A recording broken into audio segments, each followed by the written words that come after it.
Hello, and welcome to another segment of the Coatesville Area Public Library's Oral History Project. I'm your host, Kirk Witmer, and with me today we have a native Coatesvillian, a Coatesvillian through and through. In fact, our guest today is so much a Coatesvillian she still lives in the same house in which she was born. Please welcome Romaine Dunlap. Romaine, it's nice to have you with us today. Very nice to be here, Kurt.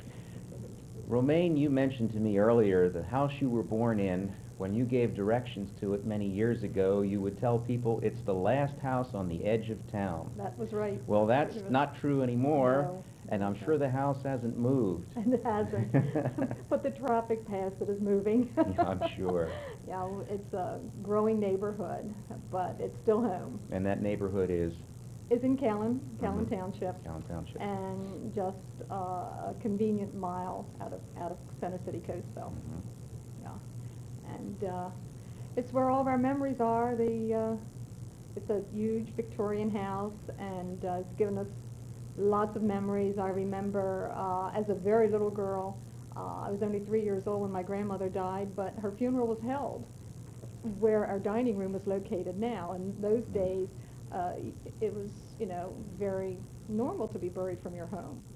And so there are lots of memories there. My brother's wedding reception was held there, so it has a lot of pleasant memories. And these events would have been in what time period? What years? That would have been in 1941 when my grandmother died. And I can barely, just almost remember. I can remember the room and all of the guests, and then it's, the memories there kind of go in and out as a child would at 3 years old. So.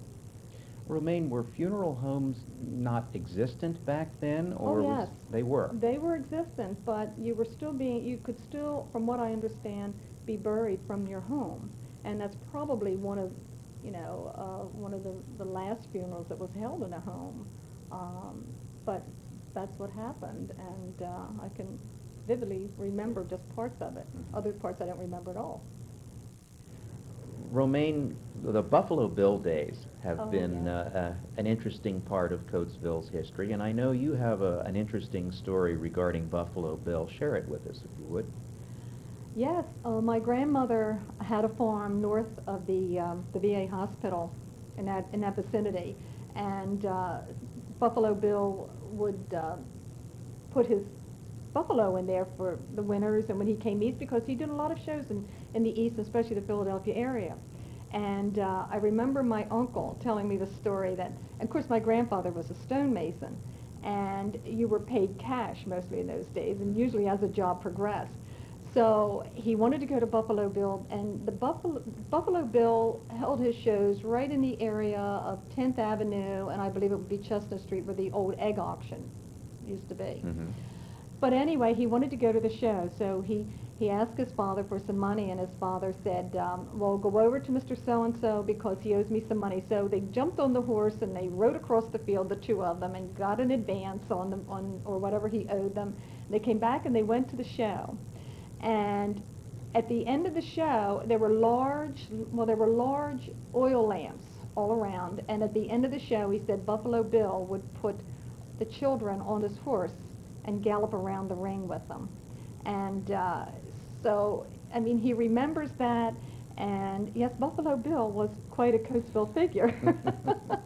And so he was, well known in Chester County, I guess, in those days. And even though we went worldwide, we know that there's a special place for him here in Coatesville when we remember Buffalo Bill.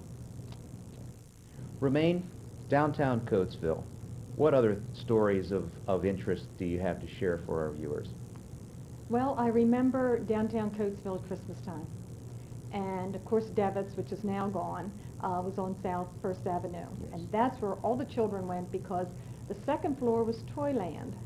And that's where you went to pick out your doll. I remember it well. Do you remember? I can't believe you remember I remember that. my father taking me to the second floor of Devitt's to see the massive train displays yes, that they had. Yes. Well, that was the place to go. I mean, when you look at, and the town was decorated so beautifully. And I remember we had 3 food stores, very, very crowded. I don't really know where they all parked when I look back. but I guess that's because we only had one card each family in those days, perhaps. Yes. I remember the state police on 4th Avenue, right where the Washington Fire Company is now. There was a large house, and the state police had some barracks in there. That must have later become Donahue's Music Shop? No, No? Donahue's Music Shop would have been on, it was where the Metropolitan Life Insurance, they tore the house down, then there was Metropolitan Life Insurance on the corner. It was right on the very, very corner. And then there were some stores, and Donahue's Music Shop would have been next door to that. And then, of course, you had a large department store that was in there, and I believe a restaurant also. And then on the corner, of course, was the food fair. You had the food fair, you had the Acme, and you had the A&P on 1st Avenue. And then, of course, you had all of your banks and all your attorneys, your lawyers, your doctors. Everyone had their office in Coatesville. And the National Bank of Coatesville building had the old Bell telephone. The Bell telephone operators were located there. That's when you had to give the operator your telephone number before you got into all the direct dialing. And those are some of the things I remember about downtown Coatesville. Romaine, talk to me about your upbringing in terms of education. What schools did you attend? Callan Elementary School, started there, and it was all country around the school at that time. And it was a wonderful experience. Went to Callan School, and then we went to Gordon, and then on to Scott, and that's where I graduated from, Scott High School. Probably one of the last classes that attended there. In what year? I graduated in 1956. And it was a wonderful experience. And of course the teachers worked well with you, and that's how I found my way into banking, through the job placement program. And but one of the nicest things, the fact that you run into some of the your classmates from time to time, and they're still around town. I'm sure they are. Well, speaking of being around town, I mean, you get to downtown Coatesville every day, or nearly every day. We're through, at least. Talk to me about the changes that you have seen occurred. Some exciting, some disappointing, I'm sure. Well, of course, you remember a lot of my childhood. Coatesville was the hub, and that was, of course, in the 40s, the late 40s, and following the Second World War.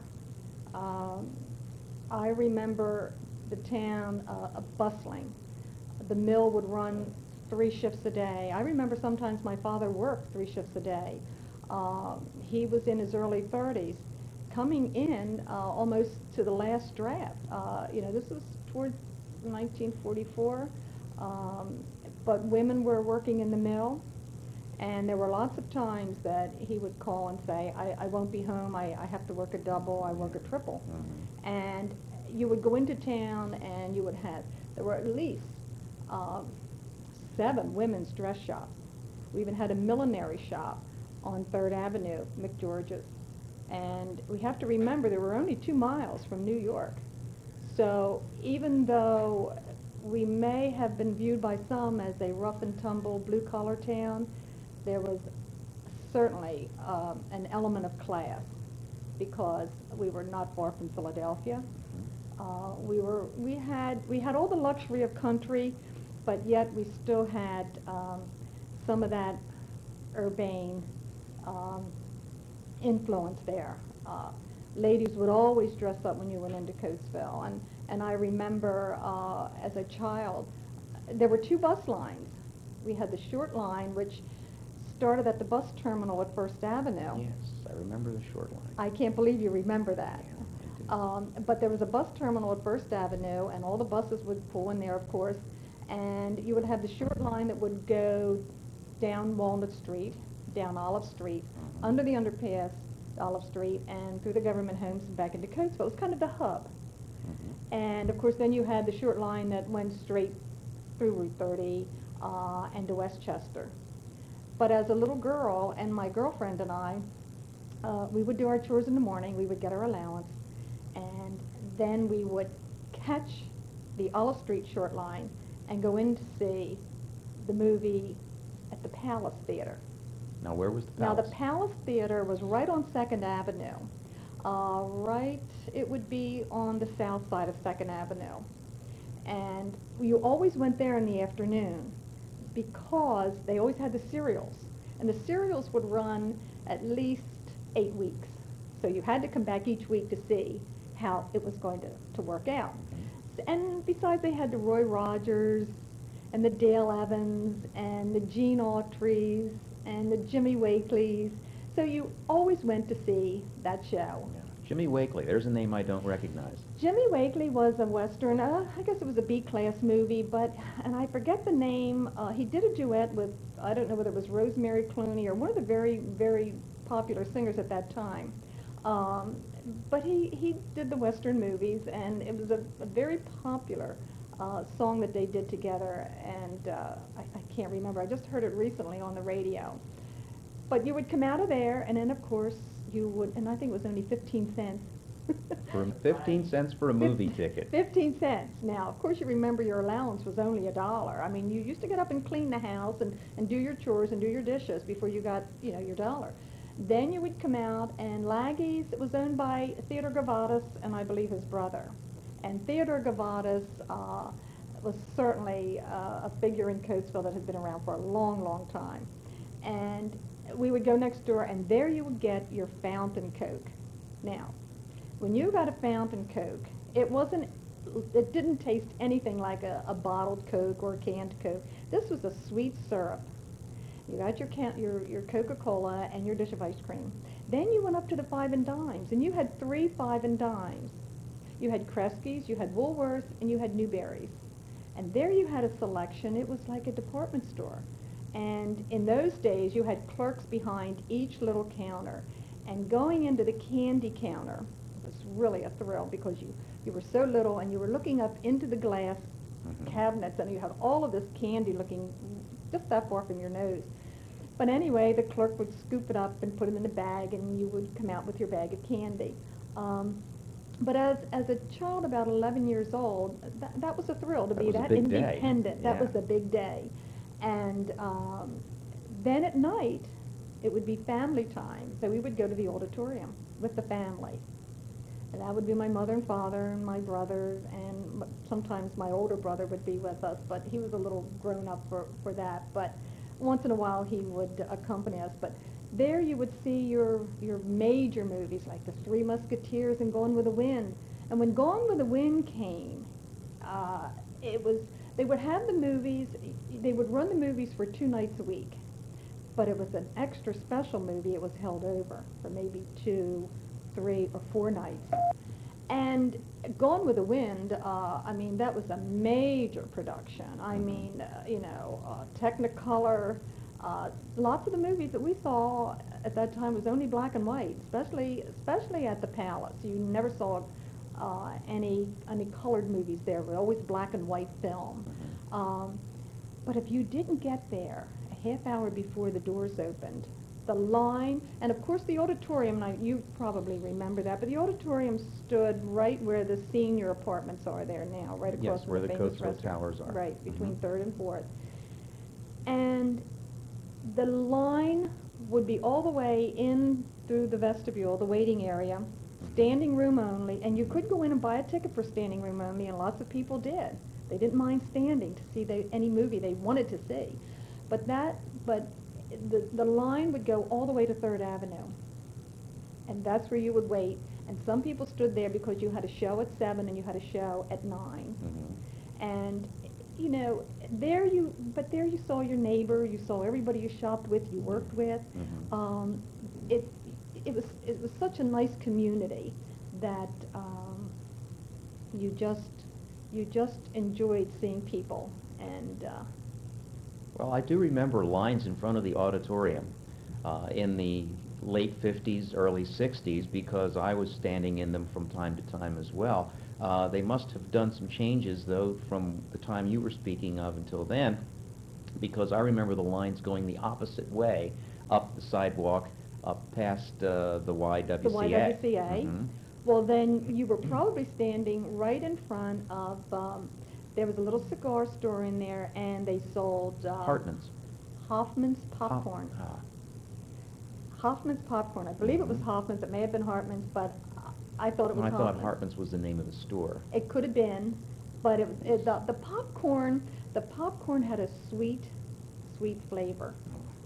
And you always went there to get your popcorn. I have never, ever tasted popcorn outside of Coatesville like Hoffman's Popcorn. Ask anybody who has grown up in Coatesville about Hoffman's Popcorn. And then, of course, also our mountain creams. I've asked for mountain creams outside of the Coatesville area. They still sell them at Hennessy's drugstore.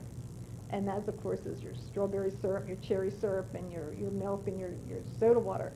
But all the drugstores in Coatesville sold your mountain creams. So these were things that made very pleasant memories, for children, because you just assumed everybody had them, but leave Coatesville and you don't have them. Romaine, you've spent a number of years in the banking industry. What trends or changes in services that banks provide have you seen occur over the years? Oh, technology, and it's incredible as fast as we're moving in banking today with technology. When I started in banking, there were about 4,000 checking accounts, of which 1,000 of those almost were all business accounts. Today, everybody has checking accounts. Most people have checking accounts. When I started in banking, you didn't have numbers on accounts. Everyone's account was alphabetized. So you posted your ledgers alphabetically. But looking just in the last, I think it was in the early 60s, a young lady came into the bank, and I was in charge of the bookkeeping department at that time. And she came into the bank as a student working through the summer, and I said, "What is your major? What were you studying?" And she says, "Oh, I'm studying computer programming." And I thought, "Oh, what is that?" Because we were still doing our hand posting on our bookkeeping machines. Well, it was just a few short years later that I learned, because National Bank of Coatesville was merged with IBB in 1964. And at that time, everything began centralizing. And you couldn't have done that without computers. You couldn't have done it without technology. And sure enough, it was only about 2 short years later that they took the bookkeeping department. I went to the teller area to learn to be a teller, because your services were then, that's what was left, because everything that could have been computerized and with time cut in processing all those transactions was taken to Philadelphia. And then, of course, that's when you had your talking computers and your digital computers and your digital voices, and now everybody has their own computer, not everybody, but it's almost going that direction. And small business has their own computer in their own office. They don't even have to call the bank anymore. They go right into the bank system, get anything they need off of the system, account numbers, transfer balances. You can live in Honeybrook and have an account at a bank in Coatesville and not even come to the bank. And that's incredible, and it's even moving twice as fast, because it's just opened the door to all kinds of horizons in banking. Just out of curiosity, when did the first ATM appear in the streets of Coatesville that you can recall? Oh dear, now let me see. I can tell you when I saw the first ATM, and then maybe I can take it from there. Let's see, about 1965 or 66, I made a trip to Chicago. And the people we were visiting there knew, of course, that I was in banking, and they said, "Oh, we want to show you something." So we went downtown Chicago, and the first thing they wanted me to see was this teller machine that you could put a card in, get your balance, and get your money. And I just thought that was just amazing. And I would say, I'm trying to think, it would probably be at least 10 years after that. Maybe not quite that much. Before we had one in Coatesville. Before we had one in Coatesville. Because, of course, they were in Philadelphia, and then they realized that you just, and of course everyone tried to have their own, you had your own system, but they realized joining a network like a MAC network, you can be anywhere in the world and get money out of your account. And and that happens. You know, you can be in England and use your Mac card to get money out of the Mac machine. So when I say it started moving very quickly, it has. But I would say it was in the mid-'60s to early '70s that we saw it in Coatesville. Mm-hmm. I wish I had the right year, but I don't. Romaine, you've been active in a number of organizations in our community over a number of years. Share with me your thoughts on the attitudes of people in our community. How have they changed over the years? What has been the change in terms of what people are concerned or thinking about? Well, like I say, Coatesville is a community and was a community. People helped each other, working together in organizations. I sang in a group that your father also sang in, was the Coatesville Choraleers. Very, very proud organization. Yes. And directed by Bob McFall, and traveled to Romania and always had an annual show at the Music Pier in Ocean City, New Jersey. Right. But to belong to that, and then to belong to other service organizations like the Coatesville Rotary Club, caring about what happens, the image of Coatesville, I think that's a concern. I think the image of Coatesville, I heard someone say not long ago that, and I think I mentioned that earlier, that Coatesville was a blue-collar, rough-and-tumble town, so what can you expect when you see some bad publicity in the papers about Coatesville? But that's not true. Coatesville, we had 3 working men's bars right in the center of Coatesville, but you also had a touch of class. I mean, like I said, you had a community. No one from any of those bars ever caused any trouble on the streets when I was a child. And I think that's the problem today. We're a little concerned with the safety on the streets of Coatesville. But I think there are still a lot of people working in lots of organizations that are trying to help Coatesville. And I think there's some hope out there with the management that we have in the city now and some of the plans that they have. But when you have the chambers of commerce and organizations like that that really care, it has to succeed. Coatesville, you know, you have people who have fond memories of Coatesville. And I don't ever think it's going to come back to the days of the 40s and the 50s because of the mobility we have. We have automobiles. We have many choices of places to go. It's all too easy to go shop at the mall. It's all too easy to go shopping at the mall, and that's it. And I mean, you can drive 30 miles or 25 miles within 45-minute drive. You've got your selection of any type of store that you want to buy or shop in. And that's kind of sad in a way because you don't see anyone there you know.